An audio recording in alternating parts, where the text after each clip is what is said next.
Good evening. My name is Woolord, and I wanted to talk to you about Old School RuneScape's newest content, the Combat Achievements. Let's begin.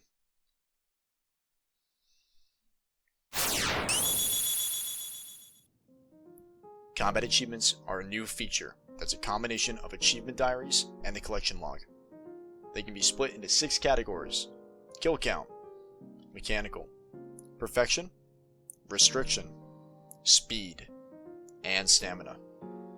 Now, while most of these are self-explanatory, I think restriction and mechanical are really interesting to ask the player to pull off, while the rest are endurance and efficiency tests, which should just come with time. I'll explain these more as we get into the different tiers of tasks, and for reference, there are 400 total to complete, which is significantly fewer than the achievement diaries, but will test your combat skills to the max in the process. Now starting off with the easy tasks. The skill requirements align with 2 of the skilling bosses, Tempros and Winter Toad, where getting firemaking and fishing at these levels is a no-brainer for low-level players. Now, 37 Prayer is for Protect from Magic for a mechanical Bryophyta task, which the odds are you'll already have by the time you attempt to kill them for the first time. Now, 62 Slayer is for killing worms, where you only need to kill one of them for a task. Among the item requirements, Demonbane Weaponry is a very easy requirement satisfied early on in an account's life. And for Giant Keys and Mossy Keys, you shouldn't need too many of them, at most 5 for Obor and about 10 for Bryophyta.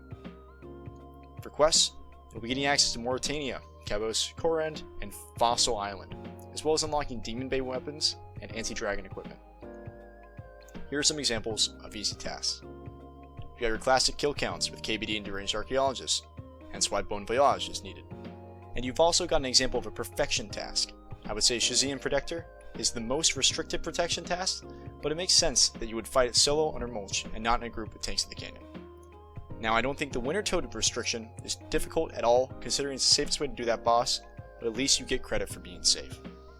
A slow death is more of a test of patience than anything else, since you have to carefully plan your damage out, which shouldn't be too hard for higher level players, but at lower levels you may burn through some resources doing this.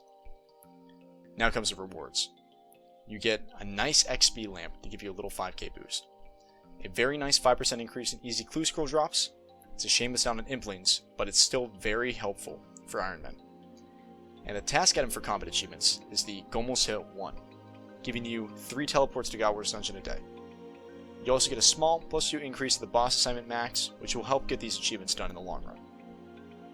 Ramping difficulty up with the medium tasks is 77 Slayer to kill Brutal Blacks in the Catacombs of Korend. Odds are you already have the Magic and Prayer Rex of 38 and 43 respectively by the time you get 77 Slayer, so no worries there. On to items. You'll be farming for Dark Totems now, as well as more keys for attempts on Bryophyta and Obor, with 10 successful kills being needed for both of them, as well as some special restrictions in place. Now ideally, you really only need 1 Dark Totem for Skotizo. That's only if you can kill him with Demonbane and no altars on at the same time for an extra challenge.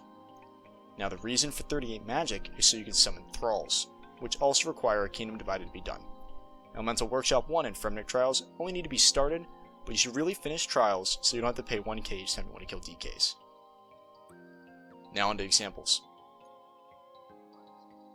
Kill count requirements are getting a lot higher, asking for 50 KC on each DK, 50 KC King Black Dragon, and a 10 KC Chaos Fanatic.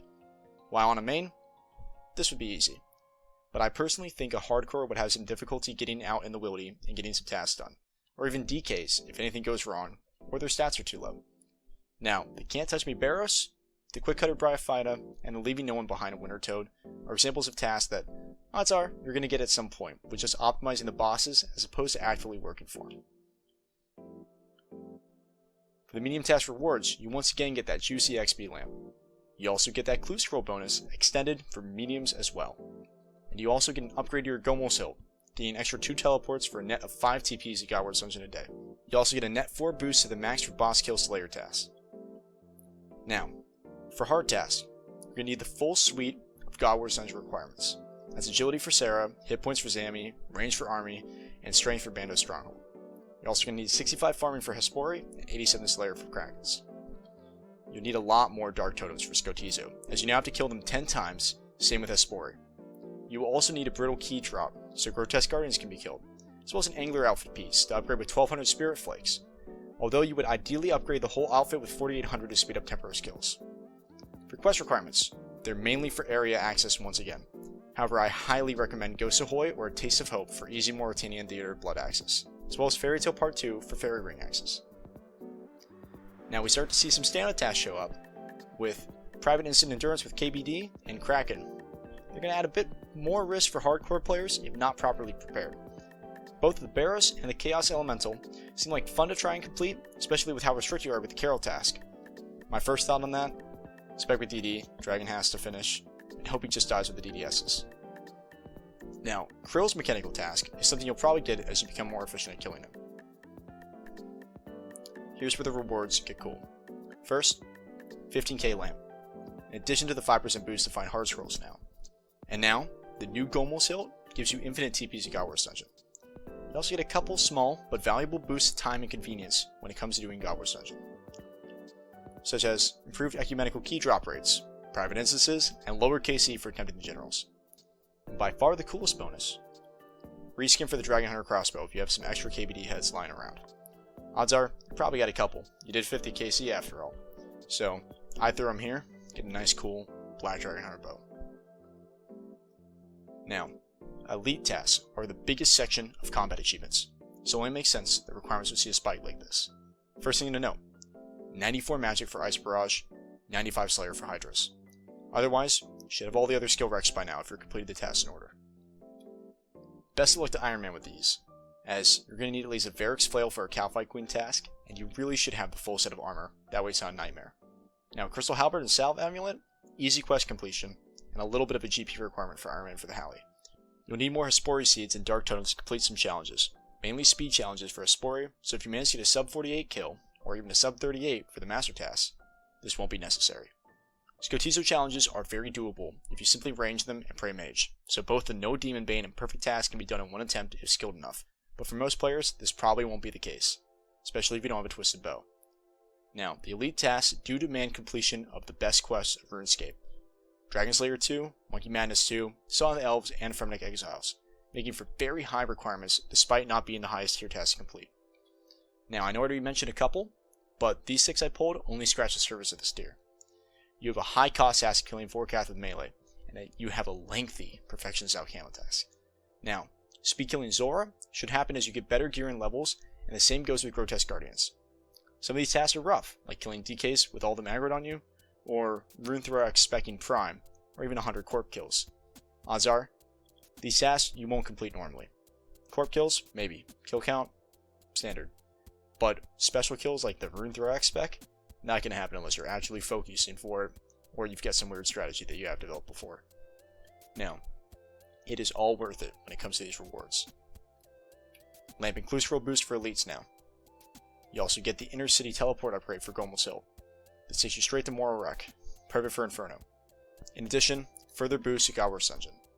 Really nice for 125k cost instead of 150. Same with the Ecumenical Key Drop rate change. Now, the big focus of this tier, another Dragon Hunter crossbow. Now this would look really sick with the Forecast Slayer helm. Odds are, you're not going to be wearing it anymore. You have this Tiztok Slayer helm to use, and that looks clean. Now, Master Tasks have no crazy requirement to complete. Same skills as before, nothing really new with items other than a couple extra chances for a Spore and Skotizo with Totems and Seeds, as well as a Chinchampa for a fancy Skotizo kill. Nothing new with the quests either. Now some examples. These tasks are getting really cool here in the Master tier. You got a non-direct Kriara kill. Standard way to kill Kriara solo, but difficult setup to perform, even harder to execute with the tech manipulation. Healer Denier is something that would just require arranging the fight caves and being very familiar with their spawns. A very cool tribute to Wooks, executing a perfect walk completes one of these tasks, as well as Forecath 10 times in one session. 250 Nightmare kills is honestly expected if grinding for uniques on the Nightmare world, or just doing so with a big team. Now, for the Master rewards, we get a sweet 35k lamp, along with an upgrade to our hilt once again, with 5 TPs to Moral Wreck, whopping plus 11 to the max boss kills, along with plus 2 to both the 5 caves and Inferno task. Now with only a 33 KC requirement, 100k cost for private instance in God Wars Dungeon, and a 1 in 45 ecumenical key drop rate, it's even easier to can do God Wars than it was before.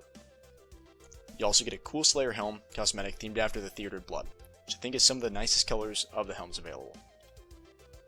Finally, Grandmaster tasks. Nothing you haven't seen already with skills. In addition, Derek's Great Axe, and a Salamander for some tasks, both for absolutely brutal tasks in their own right, where you should probably have the full Derek set and a lot of patience to complete. There really isn't much else to these requirements.